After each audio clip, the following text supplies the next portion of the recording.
Hi, my name's Steve and welcome to the Seaside Allotment channel. I'm in the Polytunnel today and I'm going to actually talk about my plans for the Polytunnel for autumn and winter.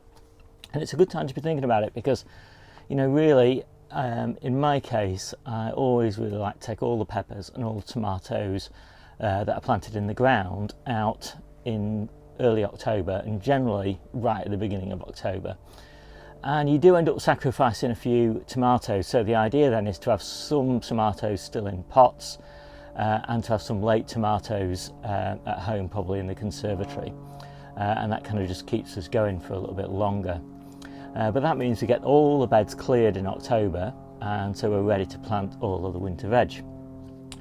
Now that means that you've basically got, it probably takes maybe 4 maybe 5 weeks to get plants mature enough to plant them in October and give them a good start, which means you really got to start thinking about sowing your seeds fairly early, well, probably around the middle of August.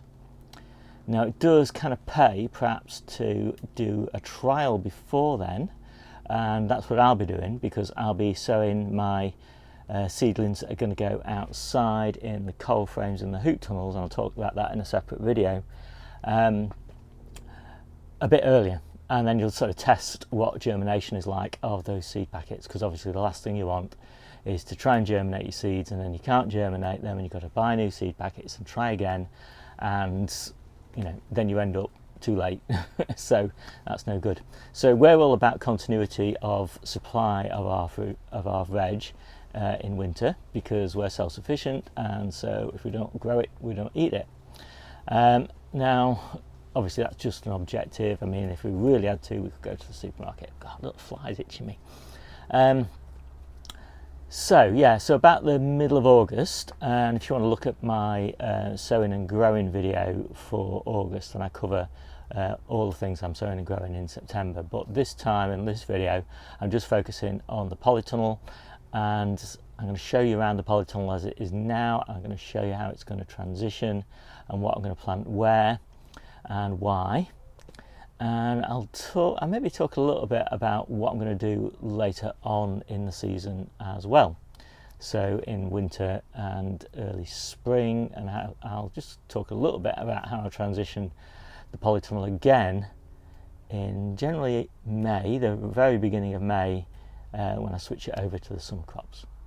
So let's take a look round and see what we're going to do. Okay, so this is the Polytunnel. So all this lower bench, or below this bench rather, at the moment is full of peppers, and there's carrots at the back, and there's beetroot at the front. So in October, all of this all of this bed will be cleared, and that whole bed will be planted with Grenoble red lettuce. And Grenoble red lettuce is the hardest of all of the lettuces that we grow, and it grows really well under here, even though there's quite a bit of shade. And the reason is really because the sun is at quite a low angle, and so it's coming through the polythene here through to this bed, so it actually gets a reasonable amount of sun, because this Polytunnel is almost south facing. So yeah, you can actually see a little bit of sun coming through there now, but in winter much more sun gets through. So that's the future of this bed. So it's a huge amount of lettuce actually down here, but you'd be surprised that come kind of the middle of December through to the middle of February, things don't grow very fast, so you actually need a huge amount when you eat as much salad as we do. I probably will interplant in here with a few radish and some spring onions as well. So then I've got a much bigger bed here, and it's hard to really see at the moment just how big it is. I can try and find a place where it goes all the way through, so you can see how deep it is. It's about 3.5 feet, I think, deep, and it's in 2 sections, so that's the centre point there. So one half of it is going to all be curly kales. Now I've tried all sorts of different brassicas in here, I've had cabbages in here, I've had purple sprouting broccoli, all sorts, but by far the best are the curly kales. So I think we'll do red boar and reflex, which is the green. So red boar is the red curly kale and reflex is the green curly kale, and that we actually find that it's quite difficult to keep curly kale going all the way through until May, but this is the way to do it in the polytunnel. So we've got loads of other brassicas outside, but just the curly kales we struggle with here to get them all the way through winter in good condition. So that whole bed, kales. It's possible that I'll squeeze a few other things in there, but almost all of that will be kales. And then this bed, which is the same size, which has currently got beautiful peppers on in it. This bed will all transition again in October, and this will all be lettuces, but it won't be those Grenoble red, because this bed is really easy to protect from frost, because what I do is I have a little bench that hangs. So once all these tomatoes have gone, I have a bench that hangs at about that line there, which is where the gutter's attached, and to that I attach a fleece, so I can put like a little fleece tent down here, and I only put it down when it's going to be really frosty, but it takes me literally like 30 seconds to put it down and 30 seconds to take it up, so it's really quick and easy to do. So in here are going to be the slightly more tender lettuces, so that's going to be Bijou and Navara and Roxy and Freckles, and again I'll interplant those with spring onions. So I'm going to have a lovely selection of salads and kales. Now you're kind of thinking probably, what about the chard, what about the perpetual spinach and the spinach and all that? Well, all that goes outside, and that'll be the subject of another video. Now what I then have is a huge area here, and so I have containers in here, so I'll have a mix of containers with all sorts of different stuff in them. So one of the containers will have runner beans, and actually there is my runner bean container that I had my early runner beans in, and that gave us runner beans probably 6 weeks earlier than you get them outside. And similarly, another one of those started pretty much now will give us runner beans, you know, well into winter. I've got some tomatoes in containers here. I've got 2 of these, and you can see there's just huge quantities of massive trusses on here. So these will probably still have some tomatoes on late into the season. So when I take the ones out, the cordons out that are in the ground in October, these ones in containers will take over. And I've also got some other ones, smaller ones, that will be in smaller containers, which I might just put on these trestle tables. So what else are we going to have? Well, we'll probably have some potatoes in containers, and we'll probably have some French beans in containers, and we'll have lots of carrots in containers, and the containers I'm going to use are those there, and I've probably got some more of those containers. They're pretty big. You get some decent sized carrots in those.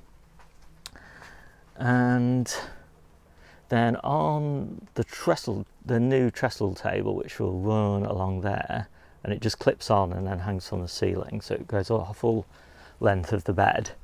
I'm going to have trays of either microgreens or spring onions, and obviously I'll also have a lot of overwintered veg. So I'll have loads of cauliflowers, calabrese, Romanesco cauliflower, and cabbages, which will overwinter for an early crop in spring.